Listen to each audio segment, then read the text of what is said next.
Hello friends, welcome to our channel royal classes. Friends, आप सबका अपने ही चैनल रॉयल क्लासेस में स्वागत है। दोस्तों, आज हम एक न्यू चैप्टर लेकर के आए हैं क्लास 10th के लिए, क्वाड्रेटिक इक्वेशन। ये एनसीईआरटी बुक में आपका चैप्टर नंबर 4 है। दोस्तों, हम इस चैप्टर को समझना स्टार्ट करते हैं। सबसे पहले आप ये समझे कि क्वाड्रेटिक इक्वेशन बेसिकली मतलब क्या होता है। Quadratic equation, quadratic equation my dear students, सबसे पहले आप इसका स्टैंडर्ड फॉर्म समझिए। Standard form of quadratic equation is ax square bx plus c is equals to 0। My dear students, ये जो हमारा क्वाड्रेटिक इक्वेशन का ये स्टैंडर्ड फॉर्म होता है। मतलब कुछ इस तरह से अगर आपको एक्सप्रेशन दिखे तो इसको हम बोलेंगे क्वाड्रेटिक इक्वेशन। क्वाड्रेटिक हम इसको इसलिए बोल रहे हैं क्योंकि यहाँ पे पावर क्या है, 2। अगर पावर 2 हो तो इसको हम क्या बोलते हैं, क्वाड्रेटिक। अगर यही पावर क्या हो, 3, तो हम क्या बोलते हैं, क्यूबिक। क्यूबिक जैसे x क्यूब 6x स्क्वायर, यहाँ हाईएस्ट पावर क्या है, क्यूब 3, तो क्यूबिक हो गया, है ना। और कोई अगर जैसे पावर 1 है ना, पावर क्या है, 1, है ना, तो इसको हम बोलते हैं लीनियर इक्वेशन। जैसे x प्लस 6 इक्वल टू 0, यहाँ पावर कुछ नहीं तो क्या है, 1 है, इसलिए हम इसको क्या बोलेंगे, लीनियर इक्वेशन।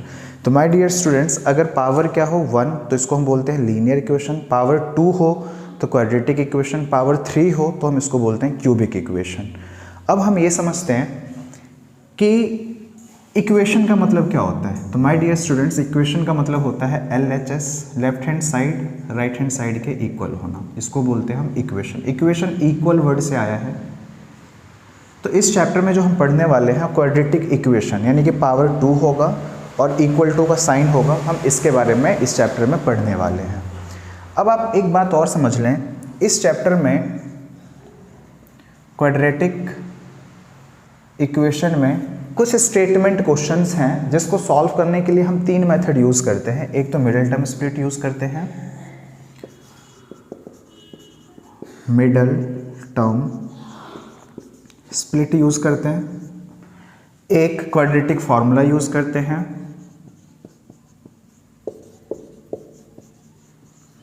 और ये आपके सिलेबस में हो भी सकता है, नहीं भी, लेकिन मैं पढ़ाऊंगा, आप चेक कर लें। इसको बोलते हैं perfect square method. Perfect square method, कई लोग इसको कंप्लीटिंग द स्क्वायर मेथड भी बोलते हैं। Completing the square method. तो माय डियर स्टूडेंट्स, हमें जब स्टेटमेंट क्वेश्चन को सॉल्व करना होगा तो उसमें क्वाड्रेटिक इक्वेशन बनेगा, और क्वाड्रेटिक इक्वेशन को सॉल्व करने के लिए हमारे पास यहाँ पे 3 मेथड्स हैं, middle term split, quadratic formula और परफेक्ट स्क्वायर मेथड। इस चैप्टर में क्वाड्रेटिक फार्मूला न्यू है और परफेक्ट स्क्वायर न्यू है। बाकी मिडिल टर्म स्प्लिट आपने बहुत बार पढ़ा होगा, ये 8th से ही स्टार्ट हो जाता है। 8th में चैप्टर 14 में है, 9th क्लास में चैप्टर 2 में है, 10th क्लास में भी चैप्टर 2 में है, 4th में है, AP में भी है। तो आप समझ सकते हैं मिडिल टर्म स्प्लिट जो है वो बहुत इंपॉर्टेंट होता है, और ये लगभग हर क्लासेस में है। 8th में है, 9th में, 10th है। अगर आप 11th 12th के भी मैथ्स पढ़ेंगे तो उसमें भी दिया रहेगा। माय डियर स्टूडेंट्स, इसी को हम फैक्टराइजेशन भी बोलते हैं, फैक्टराइजेशन, है ना। तो सबसे पहले हम इस वीडियो में इसको सीखेंगे, नेक्स्ट वीडियो में इसको सीखेंगे, नेक्स्ट वीडियो में इसको सीखेंगे, उसके बाद हम स्टार्ट करेंगे 4.1, और फिर उसके बाद आगे स्टेटमेंट क्वेश्चंस। तो माय डियर स्टूडेंट्स, सबसे पहले हम सीखेंगे आज की क्लास में क्वाड्रेटिक इक्वेशन को सॉल्व कैसे करें यूजिंग मिडिल टर्म स्प्लिट, है ना।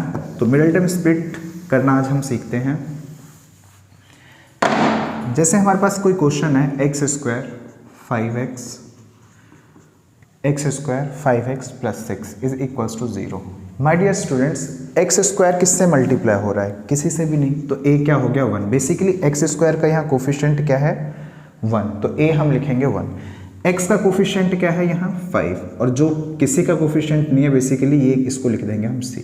अब a इंटू सी करेंगे तो 1 6 जा क्या हो जाएगा 6। अब ऐसे दो नंबर हमें ढूंढने हैं जिनको मल्टीप्लाई करें तो 6 आए, लेकिन उनको प्लस या माइनस करें तो 5 आए।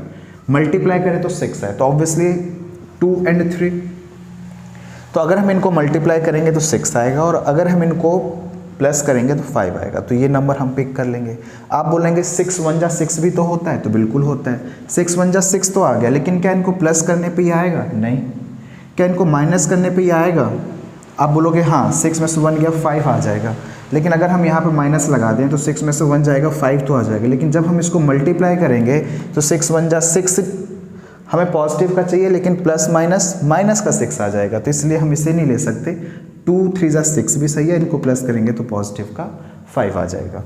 तो अब हम इसको क्या लिखेंगे? सेम। लास्ट नंबर को क्या लिखेंगे? सेम। और इस बीच वाले टर्म की जगह जो है हमने जो नंबर सोचा हुआ है 2 और 3, इसकी जगह हम क्या लगा के लिख देंगे? x। 2x and 3x। अब हम 2 2 के यहाँ पे पेयर लगा लेंगे। यहाँ x स्क्वायर है, यहाँ 2x है, तो x कॉमन लेंगे तो यहाँ पे x बचा, और यहाँ पे से x कॉमन ले लिया तो 2 बचा।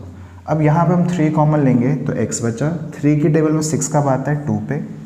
अब इन दोनों पे आप देख रहे हो x प्लस 2 दोनों जगह है, तो यहाँ क्या बचेगा? x, और इधर क्या बचा? 3। अब x प्लस 2 को 0, तो x क्या आ गया? -2, और x प्लस 3 को भी अगर हम 0 रखेंगे तो x क्या आ जाएगा? -3। तो आप देख पा रहे हैं यहाँ जो क्वाड्रेटिक इक्वेशन मैंने x square plus 5x plus 6 दिया था, इसका आंसर आ चुका है हमारे पास x equal to -2, x equal to -3। जब आपने चैप्टर 2 पॉलिनोमियल किया होगा तो इसी को आपने अल्फ़ा बोला होगा, और इसी को आपने बीटा बोला होगा, और इसी को हम क्या बोलते हैं? ज़ीरोज़। इस चैप्टर में बेसिकली रूट्स बोल देंगे इसको।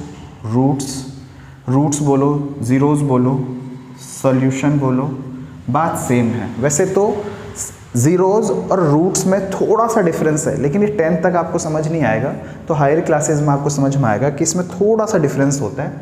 ठीक है, तो अभी के लिए हम ये मान लेते हैं कि ज़ीरोज़, रूट्स, सॉल्यूशन ये सारे ही क्या होते हैं? सेम होते हैं। अच्छा, सॉल्यूशन, रूट, ज़ीरोज़ इसके ये हैं, तो ऐसा इसमें क्या क्वालिटी है कि यही इसके सॉल्यूशन है? तो इसका आंसर ये है कि हमने जब इसको सॉल्व किया इस इक्वेशन को, है ना, तो हमारे पास -2 और -3 आया। अगर मैं x की जगह अगर मैं -2 पुट करूं तो ये इज इक्वल्स टू 0 है ना। तो -2 का स्क्वायर 4, 5 2 जा -10 प्लस 6, तो 4 और 6 कितने होंगे? 10 -10 इक्वल टू 0। 10 - 10 0 equal to 0। आप देख पा रहे होंगे कि जैसे मैंने इसका आंसर यहाँ पे पुट किया, ये क्या हो गया? 0 इक्वल टू 0। अगर मैं यहाँ पे -3 पुट करूँगा तो भी ये क्या हो जाएगा? 0 इक्वल टू 0।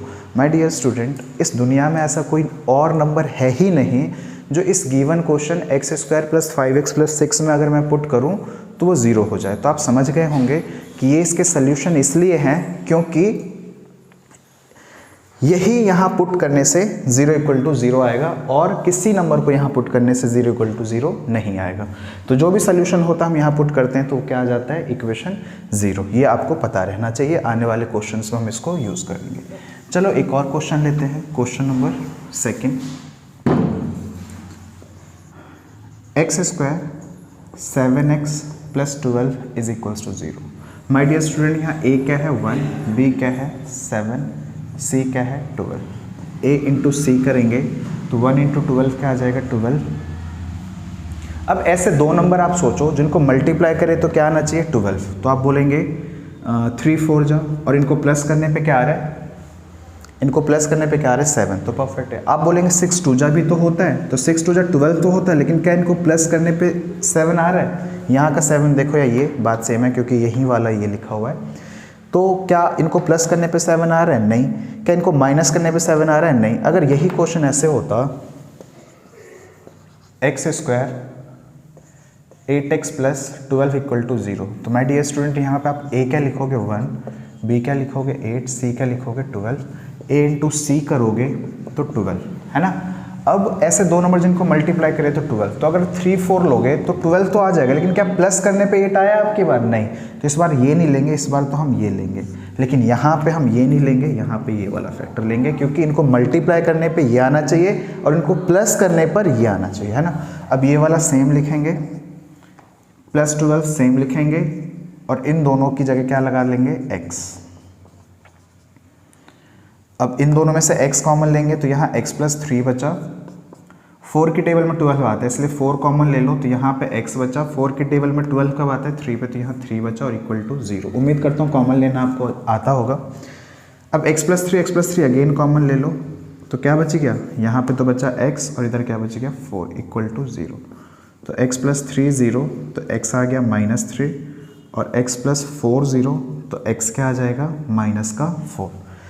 आपने देखा ये जो गिवन क्वेश्चन था इसका आंसर -3 एंड -4 आ चुका है। हम इसको भी सॉल्व कर लेते हैं। यहाँ पे जो फैक्टर है वो 6 और 2 है, इसे हटाया x² 6x + 2x + 12 is equals to 0। दो के पेयर बना लेंगे, यहाँ से x कॉमन लिया तो x + 6, यहाँ से 2 कॉमन लिया तो x + 6 इज इक्वल्स टू 0। यहाँ से x + 6 कॉमन ले लेते हैं और यहाँ से x + 2, x + 6 को 0 रखा तो x क्या आ जाएगा, x आ जाएगा -6 और जब x + 2 को 0 रखा तो x क्या आ गया -2। माय डियर स्टूडेंट्स, आपने देखा कि ये यहाँ पे जो आंसर आया है -6 एंड -2 आया हुआ है। अब इसके बाद हम सेम यही क्वेश्चन ले लेते हैं और यानी तो थोड़ा सा अलग कर लेते हैं, ठीक है, और फिर मैं माइनस लेके समझा देता हूँ। जैसे यहाँ पे ही अगर ये माइनस होता, सपोज ये 4th क्वेश्चन और यहाँ माइनस होता तो एक तो यहाँ पे माइनस आ जाएगा। अब हमें ऐसे 2 नंबर चाहिए जिनको मल्टीप्लाई करें तो 12 आए लेकिन इनको प्लस माइनस करें तो 8 आए। तो अगर हम यहाँ पे दोनों जगह माइनस लगा दें तो देखो 6 × 12 हो जाएगा और माइनस माइनस प्लस, तो प्लस मल्टीप्लाई करते समय माइनस नहीं आएगा, याद रखना, यहाँ पे प्लस आ जाएगा 6 × 12 माइनस माइनस प्लस। लेकिन जब इनको हम सॉल्व करेंगे तो माइनस माइनस प्लस 6 × 8 6 बढ़ा है तो माइनस का आ जाएगा। तो अब की बार दोनों जगह क्या लगेगा, -6 रहेगा, -2 रहेगा। जब यहाँ से x कॉमन लेंगे तो x - 6 और जब यहाँ से 2 कॉमन लेंगे तो x - 6, माइनस वाला प्लस हो गया और प्लस वाला यहाँ पे -2 आएगा कॉमन, -2 कॉमन लिया तो माइनस वाला प्लस और प्लस वाला क्या हो गया माइनस। अगेन ये वाला स्टेप एज इट इज़ बाहर कॉमन लेंगे तो x - 2 x - 6 तो x आ जाएगा 6 और x - 2 इक्वल टू x क्या आ जाएगा 2। माय डियर स्टूडेंट, अगर आपको यहाँ पे समझ नहीं आया है तो हम एक और क्वेश्चन ले लेते हैं जहाँ पे आपको क्रिस्टल एंड क्लियर हो जाएगा। जैसे x² 11x + 30, यहाँ a क्या है आप बोलेंगे 1, b क्या है 11, c क्या है 30। a × c करेंगे तो आप देख पा रहे होंगे 30 आएगा। ऐसे 2 नंबर जिनको मल्टीप्लाई करें तो 30, उनको सॉल्व करें तो क्या आना चाहिए -11, तो 5 एंड क्या आ जाएगा 6, दोनों माइनस ले लेते हैं। x² 5x 6x, ये एज इट इज़, इसकी जगह एज इट इज़, इन दोनों इसको लिखेंगे नहीं, इन नंबर के साथ x लगा के बीच में लिखेंगे। अब 2 के ग्रुप बना के हम कॉमन लेंगे, यहाँ से x कॉमन लेंगे तो x - 5 -6 x - 5 is equals to 0। यहाँ से हमने x - 5 कॉमन लिया और इधर से हमने x - 6 कॉमन लिया तो x क्या आ जाएगा यहाँ पे 5 और x - 6 को 0 रखेंगे तो x क्या आ जाएगा 6। माय डियर स्टूडेंट, इस वीडियो में मैंने आपको मिडिल टर्म स्प्लिट का बेसिक समझा दिया है। इसमें बहुत टाइप्स के क्वेश्चंस होते हैं जहाँ पे कई बार हमें फैक्टर वगैरह करना पड़ता है ना। तो ऐसे क्वेश्चंस को सॉल्व करने के लिए, है ना, एक्सरसाइज के क्वेश्चंस हम उठा लेंगे, वहाँ से ही मैं आपको समझा दूंगा। बेसिक के लिए आपको ये समझ में आ गया होगा और ये क्लियर हो गया होगा, है ना। अगर कोई डाउट है मुझे कमेंट करें और एक क्वेश्चन मैं आपको देता हूँ जिसका आंसर आप मुझे कमेंट करके बताएंगे और अपने नेक्स्ट वीडियो में मैं उस बच्चे का नाम अनाउंस करूँगा, ठीक है, जिसका सही होगा answer. x² 13x + 30। My dear students, आप इस क्वेश्चन का आंसर मुझे कमेंट करके बताएं। अगर आपको इस वीडियो में मैंने मिडिल टर्म अच्छे से समझा पाया तो आपको ये समझ में आ गया होगा और इस क्वेश्चन का आंसर आप मुझे कमेंट कर सकते हैं। Thank you so much for watching the video.